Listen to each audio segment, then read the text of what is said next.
Hi everyone, welcome to my blog, Sis Noah the Hagfather channel. Today, pag-uusapan natin yung ating update sa ating mga alaga, lalong-lalo na yung ating mga inahin at saka itong ating gestating building. Makikita niyo mga kapatid na tapos na to lahat. Mayroon lang silang water, yung ano nila, yung bahay nila bawat isa, mayroon na. Ganda na. So, mayroon na tayong pitong inahin ngayon at ang apat nito ay mga buntis na, lalong-lalong yung apat na nandito, si Dada, si Tending, si Marites at saka si Mukang, mga buntis na yan. At saka naghihintay na lang tayo sa kanilang papanganak. At saka yung tatlo, yung isa noon is waiting for AI this coming first week of June. No, first week of August, sorry. So, first week of August, ma-AI na siya, si Olivera. Then, yung dalawa, si Elsa at saka si Elsie, by September, ma-AI na din sila.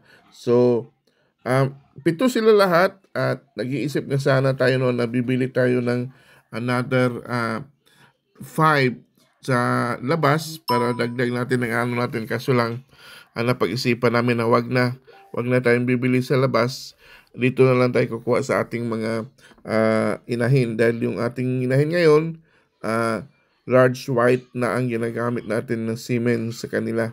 Ibalik natin yung kanilang full blood na large white talaga. So dito na tayo kukuha ng mga ano nila, yung gawin nating guilt padagdag dito sa ating pito para wala ng problema, para hindi na tayo makapasok ng ibang mga guilts o kung ano mang baboy na galing sa labas.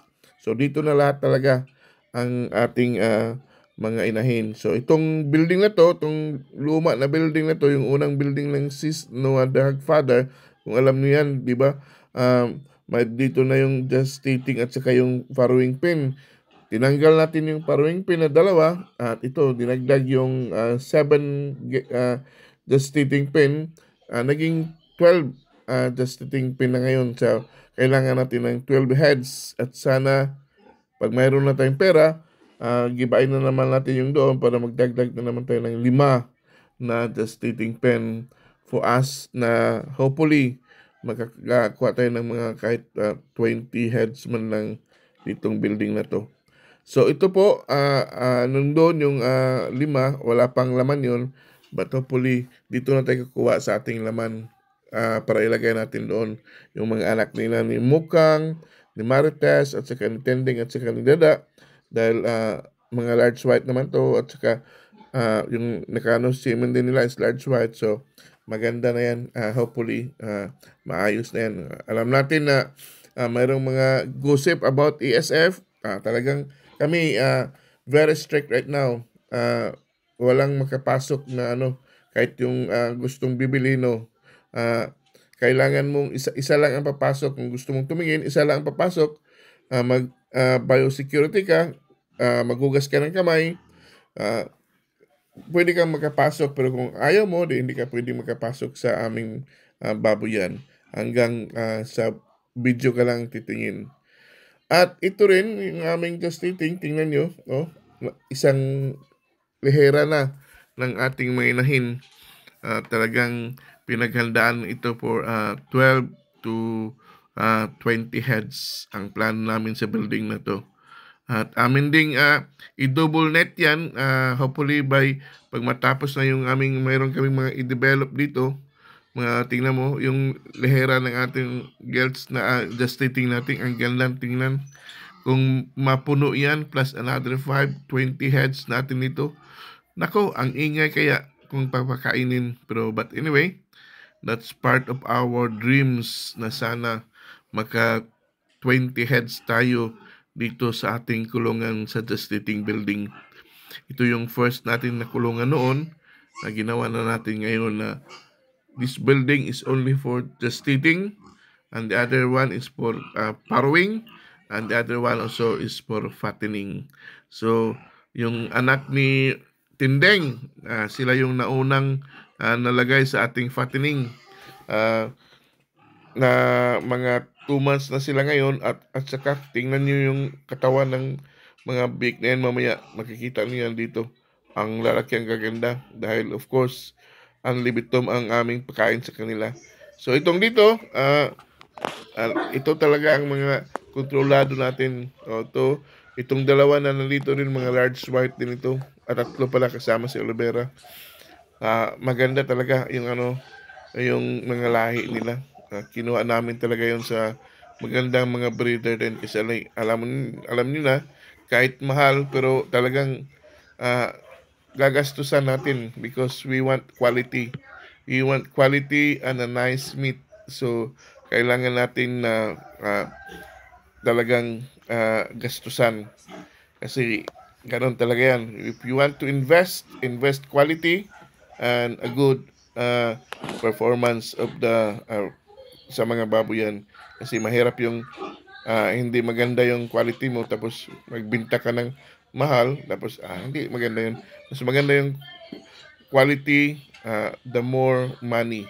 So, ganun talaga yan. Mag-invest ng malaki para malaki din ang iyong kita. Yun po mga kapatid. Ito, tingnan nyo. Ang gaganda talaga. Kung mayroon kang 20 heads dito, ayos na. Maganda na yung buhay natin. Tapos magsabay-sabay yung mga anak.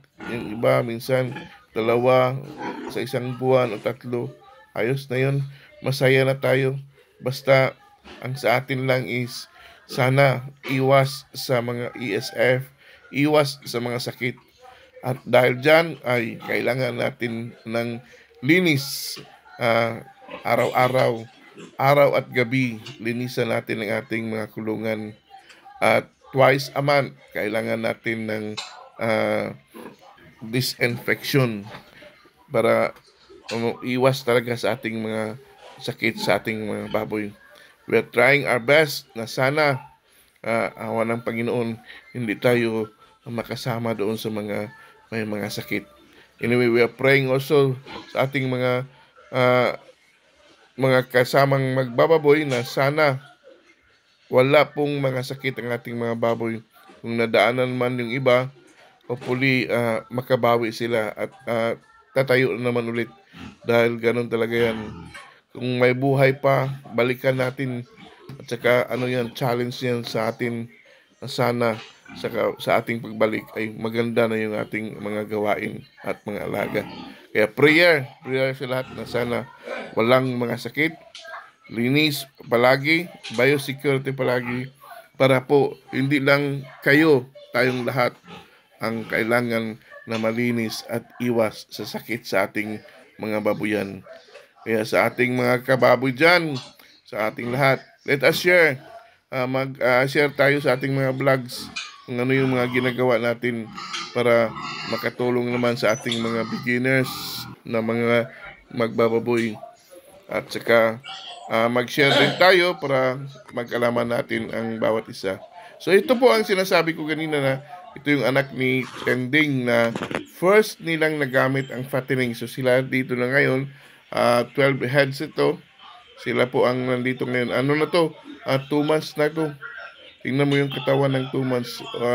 Nagtitimbang na po sila ng 20 plus. 20 plus ang timbang nila. Unlimited yung pagkain nila.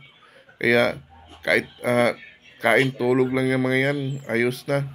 So nandyan yun sila, mga ating babuyan, 12 heads yan. So inom, kain, tulog ang ginagawa itong mga to. Kaya yan po mga kapatid, sana sa ating mga kasama dyan, sa inyong lahat, sa ating mga subscribers, at saka sa ating mga silent viewers, at saka sa mga dumadaan lang dyan, please like and share, and don't forget to subscribe, and of course click the notification bell for us to update any vlog that we are going to upload sa ating channels. Kaya sa ating mga kasamang baboy, mag-ingat at patuloy ang ating gawain, and God bless us all.